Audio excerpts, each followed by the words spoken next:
যারা দুনিয়াতে থাকতে এমন করে মরে গেল, তো আপনার জন্য একদিন দোয়া করে, নামাজ পড়ে দোয়া করবে না, ঠিক কিনা? এই সন্তান দিয়ে কি লাভ হইল, কি ফায়দা হইল? অনেক সন্তান, এদেশে এমন সন্তান আছে বাপ মারে বৃদ্ধাশ্রমে দিয়ে আসে, বাপ মারে খাবার দেয় না, বাপ মার সাথে খারাপ আচরণ করে, ভালো করে কথা কয় না। কিন্তু এমন একটা বাপ মা দেখাইতে পারবেন না যে যার সন্তান আলেম, যার সন্তান কোরআনের হাফেজ, সেই সন্তান সেই বাপ মারে ভাত দেয়নি, এমন কোনো দৃষ্টান্ত আমার এই বাংলার জমিনে নাই। হুজুরদের বাপ মাদেরকে বৃদ্ধাশ্রমে দেয় না। হুজুররা মাত্র 5,000 10,000 টাকা বেতনে চাকরি করে, তা নিয়ে আব্বা আম্মা নিয়ে থাকে। 5টা ছেলেও যদি থাকে, একটা ছেলেও যদি হুজুর বানান, ওই 4টা ছেলে খাবার না দিল এই ছেলেটা আপনারে খাওয়াবে। কারণ সে কোরআন হাদিস পড়ছে, সে জানে মায়ের পায়ের নিচে সন্তানের ব্যস্ত, মাকে খেদমত করে জান্নাত পাওয়া যায়, আর মার সাথে খারাপ ব্যবহার করলে জাহান্নামে পাওয়া যায়। এই জন্য সন্তানকে দিন শিক্ষা দিতে হবে, কোরআন শিক্ষা দিতে হবে। আমার আল্লাহ তাআলা বলেন, ইন্নাহু লাকুরআনুন কারীম ফি কিতাবিন মাকনুন লা ইয়ামাসসুহু ইল্লাল মুতাহহারুন।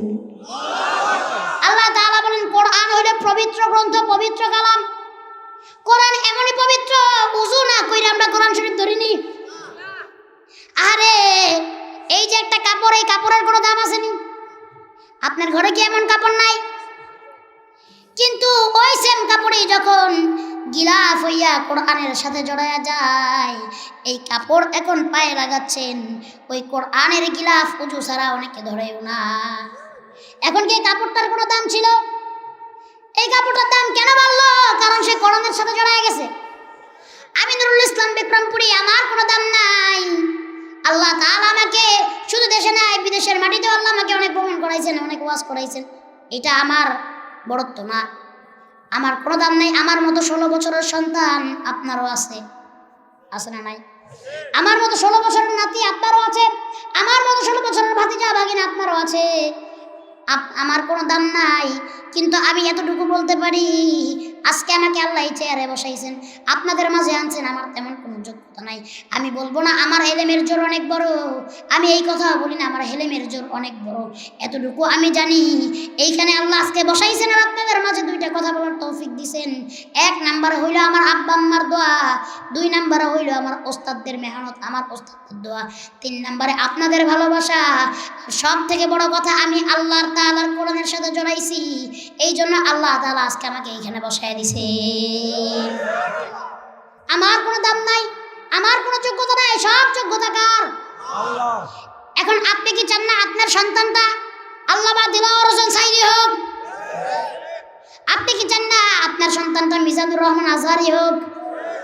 আপনি কি চান না আপনার সন্তানটা মুফতি আমির হামজা হোক? আপনি কি চান না আপনার সন্তানটা ওই হাফিজুর রহমান কুয়াকাটা হুজুর হোক?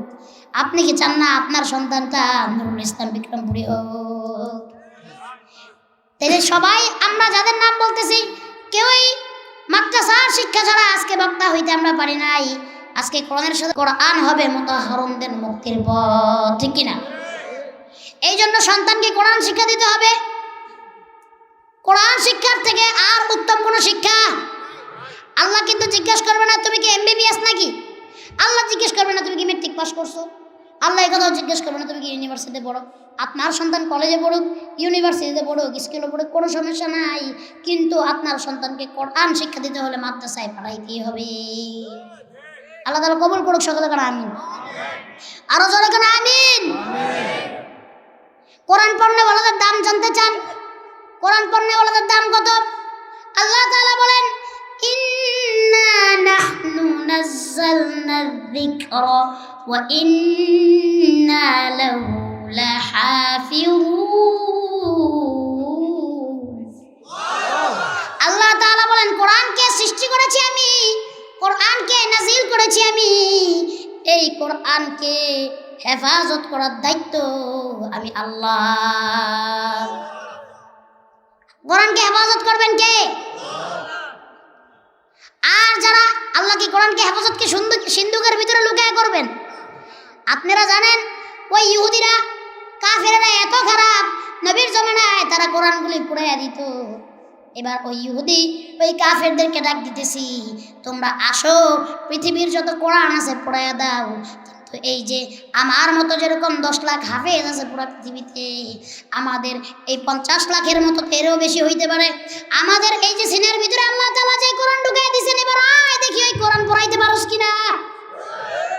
আল্লাহ তাআলা বলেন, কোরআনকে আমি সংরক্ষণ করব। এই কোরআনকে যারা নিজেদের সিনায় সংরক্ষণ করবে তাদেরকেও আমি আল্লাহ তাআলা সংরক্ষণ করব।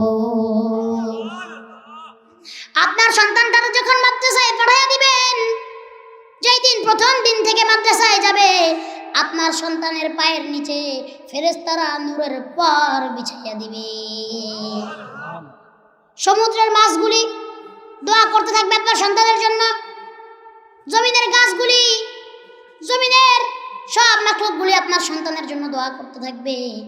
আপনার সন্তানকে আল্লাহ তাআলা কবুল করে নেয়। সকলে বলছি আল্লাহুম্মা আমিন। এবার আসেন, সন্তানদের মাদ্রাসায় পড়াইলে কি লাভ, হাফেজ বানাইলে কি লাভ, আলেম বানাইলে কি লাভ, আর কোরআন শরীফ তেলাওয়াত করলে কি লাভ? আল্লাহ রাসূল সাল্লাল্লাহু আলাইহি ওয়াসাল্লাম হাদিসের ভিতরে ইরশাদ করেন, আফদালুল ইবাদাতি তিলাওয়াতুল কোরআন। আল্লাহ নবী হাদিসের ভিতরে বলেন, কোরআন শরীফ তেলাওয়াত সর্বোত্তম ইবাদত। আজকে অনেকের ঘরে কোরআন শরীফ পড়ে আছে, পড়তে পারে কিন্তু নামায় পড়ে না। ওই কোরআন শরীফের উপরে ধুলা জমে গেছে, ঠিক কিনা? মাঝে মাঝে পুচ্ছা পরিষ্কার পরিষ্কার করে ধুয়ে দেয়, কিন্তু নামায় পড়ে না। আছে না নাই? হ্যাঁ, শুধু কোরআন পড়লেই হবে না, কোরআনের আরবিটা পড়বেন, পাশাপাশি বাংলা ব্যাখ্যাটাও জানার চেষ্টা করতে হবে। আবার ওইটা জানার পরে আল্লাহ তাআলা কি বলতেছেন ওইগুলো আপনাকে আমাকে আমলও করতে হবে, কোরআন বুঝে পড়তে হবে। আল্লাহ তাআলা আমাদের সেই তৌফিক দান করুক। সকলে বলছি আল্লাহুম্মা আমিন। একটা সন্তানকে কোরআনের হাফেজ বানাইলে কি লাভ জানবেন নি? বলেন, একজন হাফেজ সাহেব 10 জন জাহান্নামী ব্যক্তি, যাদের জাহান্নামের ফয়সালা হয়ে গেছে, এমন 10 জন জাহান্নামীকে জান্নাতে দিতে পারবে। চিৎকার মেরে পড়ি সুবহানাল্লাহ।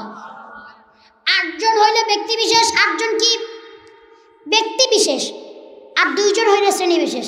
এবার আমার সাথে গণেন, হাফেজের মা, বাবা, দাদা, দাদি, নানা, নানি, শ্বশুর, শাশুড়ি, 2 জন হলো শ্রেণী বিশেষ। এক শ্রেণী যারা হাফেজদেরকে মহব্বত করবে, ভালোবাসবে, আরেক শ্রেণী যারা তাদেরকে টাকা দিয়ে, পয়সা দিয়ে তাদের হাফেজ আলেম হওয়ার জন্য সাহায্য করবে। সুবহানাল্লাহ। এই শ্রেণীর ভিতরে এক শ্রেণীতে পড়লেই চললো, ঠিক কিনা? জোরে গান, ঠিক কিনা? হাফেজদেরকে ভালোবাসতে হবে, মহব্বত করতে হবে, আলেমদেরকে মহব্বত করতে হবে। আপনি যদি আলেমকে মহব্বত করেন, আপনাকে মহব্বত করবেন কে? আরো জোরে বলেন কে? আল্লাহ তাআলা বলেন, ইন্নামা ইয়াখশাল্লাহ মিন ইবাদিহিল উলামা। আল্লাহ তাআলা বলেন, আমি আলেম ওলামাদেরকে অনেক পছন্দ করি, অনেক ভালোবাসি। তার কারণ জাননি বান্দা? কারণ আলেম ওলামারা পৃথিবীতে আল্লাহকে সব থেকে বেশি ভয় করে, ঠিক কিনা? আরো জনগণ ঠিক কিনা? আলেম ওলামারা আল্লাহকে সব থেকে বেশি ভয় করে। আবার আল্লাহ রাসূল সাল্লাল্লাহু আলাইহি ওয়াসাল্লাম হাদিস শরীফের ভিতরে ইরশাদ করেন, আল্লাহর হাবিব সাল্লাল্লাহু আলাইহি ওয়াসাল্লাম বলেন, আল উলামা ওয়ারাসাতুল আম্বিয়া। আল্লাহ রাসূল বলেন, ওলামায়ে কেরাম হলো নবীগণের ওয়ারিশ। আজকে আমাদের এই সমাজে অনেক মানুষ আছে না, হুজুরদের দেখলে চুলকানি উঠে, অ্যালার্জি উঠে, আছে না নাই? এক হুজুরের বদনাম আবার আরেক হুজুরে কয়, আছে না নাই? ডাক্তারের বদনাম ডাক্তারে কয়, হুজুরের বদনাম হুজুরে কয়। আল্লাহ তাআলা আমাদের ঐক্য দিয়ে দেখ। জোরে কোনা আমিন, আরো জোরে কোনা আমিন। হ্যাঁ, তবে হুজুর চিনতে হবে, হুজুর চিনতে হবে। যারা তারাই হুজুর ভাই পারিবেন না। শুধু বড় দাড়ি, আমার মতো জুব্বা, আমার মতো মাথায় পাগড়ি থাকলে সে হুজুর না, ঠিক কিনা?